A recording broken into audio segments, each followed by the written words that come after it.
December 1st. Andy, this was your first midday match since you've been here. Do you think the conditions in the heat maybe affected you in that first set? No, I don't think so. The ball was coming off okay. I hadn't played a match, but I practiced every day during the afternoon. So he played better than in the first set. I was going to ask. After that, the first set scoring. Were you ever really worried? Well, sure. You're down a set. That's not really what you want to be, but I know by now the score of a set is irrelevant. 7-6 or 6-1 still counts the same.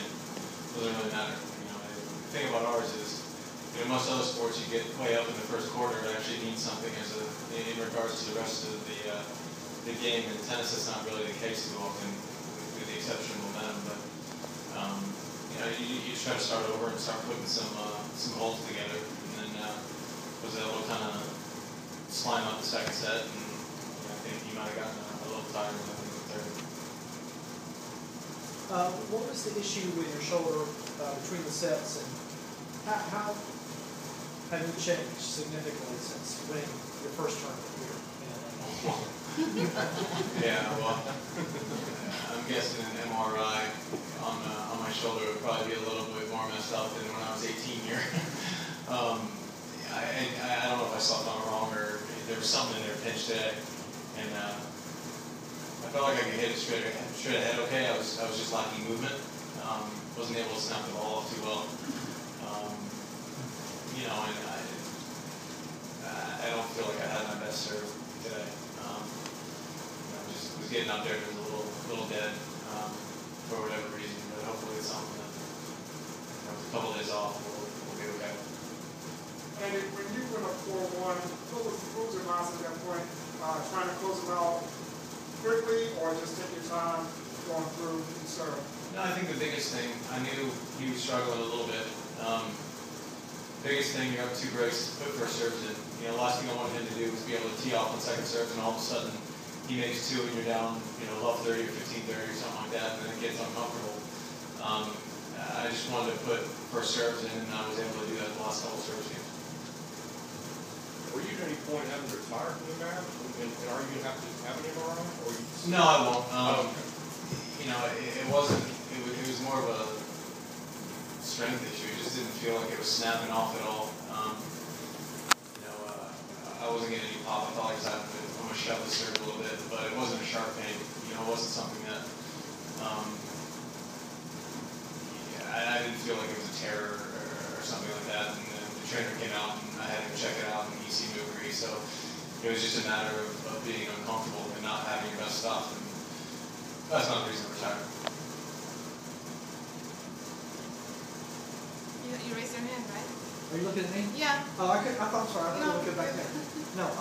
Did the lateness of last night's match, do you think that affected your shoulder at all today? Just not enough rest? Maybe.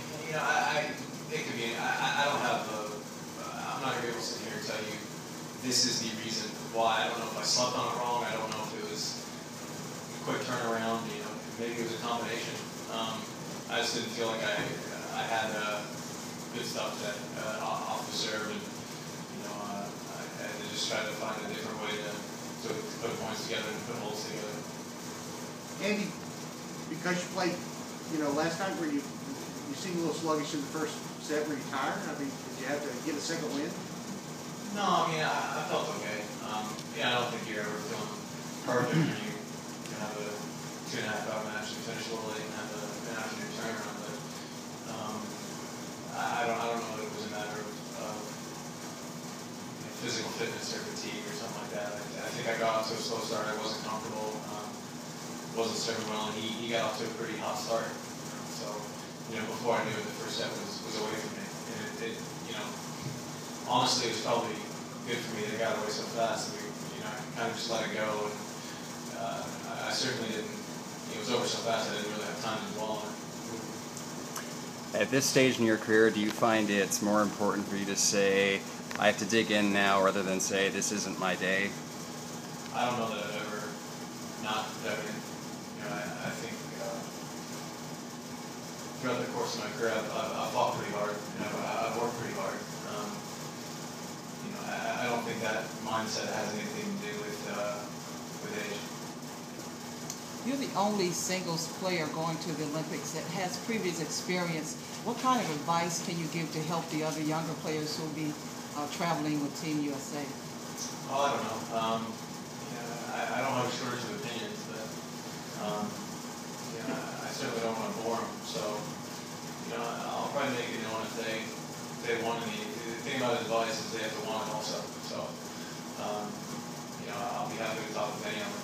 But I don't know that I'm going to start freestyling at dinners or something like that. Andy, having won this tournament so many years ago, and of course coming in and winning it this year, do you think you're going to come back and defend your title? We'll see. Andy? Andy, the spring was a little bit tough for you, especially in the hardcore environment, and now you've had a very hot start with two titles. How has this year progressed in that respect?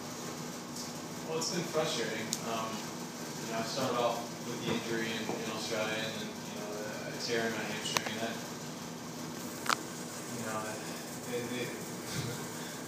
I'm not a good patient. They told me 8 weeks, and I tried to play for 3. It was pretty apparent. And, unfortunately, that leads to losing, which leads to confidence issues. So, it was good for me to get back to neutral, and then was able to kind of turn the corner in Eastbourne. Thought I played pretty well for them. Had a real good look at making a run there, and obviously played well here. So I feel like things are back on track. I feel healthy, and hopefully it was a blip on the radar as opposed to just the way things are. And at this stage of your career, do you really, when you win a tournament, is it just, I know winning, but does it really mean a little bit more at this stage of your career when you've been around? Yeah, I've always appreciated it. I've never thought it was easy. I've won 32 times now, and every one of them I felt like I never assumed that I'm going to win again. I just kind of go about the process of playing and work hard and hope that I can put myself in a position enough times where you kind of create some success for yourself. Back to the Olympics, can you talk a little bit about playing with John Isner after having played against him last night? Well, he'll make me look really good at the net with that serve. I think we're a team that, we've never played a point together. No, so we're sort of an unknown entity. But I can promise you one thing: I don't think any of the seeded teams or any of the teams are going to be looking forward to playing us. And I think we're pretty motivated. We've talked about it for a little while, and I'm excited about it. There's no reason why we can't make a run. Is there a reason that you know right now that you wouldn't come back to defend? Something about the venue or something? No. Okay. No, nothing like that. I used to deal in decades, and then I started dealing in years, and now I'm dealing in months, and then we'll see how everything goes. No, that's not an issue at all. I certainly enjoyed my time. I definitely would come back. I certainly appreciate it. You're gonna have to give me more than 25 minutes to kind of figure out what the schedule's gonna be. So, but no, it's nothing against anything. I love my time here. Last couple of questions. Andy, if you reach the pinnacle of success at the Olympics, where does this medal go? Oh gosh, that's we get a little ahead of ourselves. We got a long way to go.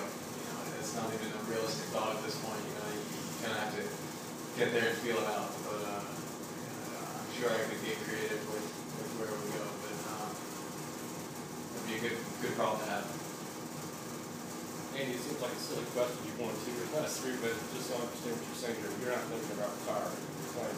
No, I don't know what I'm going to do. Okay. It's been a long year, and I'm not. I enjoy playing here, and I certainly be able to be coming back. But like I said, I deal in a lot shorter increments now than I used to, and and I'm going to continue to do that. I made a conscious effort of not getting too far ahead of myself the last little bit, and it's been working for me. So. Yeah, out of all your accomplishments, Andy, the 600 wins, 32 titles, all the years in a row in the top 10, winning the title for X number of years in a row. Are you proud of any particular one accomplishment or the other? Are you just proud of the way you compete on a week-to-week basis? Yeah, I am proud. It's being a tennis player. A lot of people, they see it on TV, and they think about it in terms of one match, but it's almost like a lifestyle. I mean, you gotta eat right, sleep right. It's a constant kind of battle when you're out there by yourself a lot. So to kind of now be approaching numbers that basically tell the story of consistency over time, and not just for a cup of coffee, is something that I'm proud of. I work pretty hard. I don't know that I've been able to pull off the shots that Roger or Rafa or something like that can pull off, but I feel like I've done pretty well with what I was given, and I sleep well at night knowing that I haven't really cheated myself. Thank you. Thanks. Thank you.